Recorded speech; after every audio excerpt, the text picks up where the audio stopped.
Friends, welcome back to the my new video guys and my YouTube channel guys. Today friend we are going to talk about guys how can we update phone date in our Poco phone. Guys, you want to update your phone date in your Poco phone, you can update. And friends, now let's see how can we update phone date. Today I will show you in this video. First of all guys, open your phone setting to update your phone date and guys scroll it. Friends, click on guys your phone additional setting guys, tap here.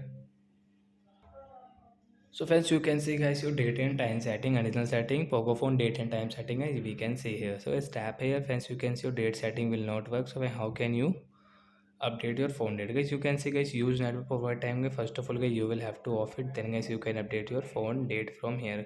Guys, you want to update into November, December guys, you can update from here. So example hoga, we will click into guys like 20 October example. Guys, you want to change into year 2003 2022, tap here to change it. Then guys you can see your phone date will update in our Poco phone and guys you can see your Thursday. I think guys you can see guys Thursday 20 October. So like that guy we can update phone date. So that's it guys, thanks for watching the video, bye guys.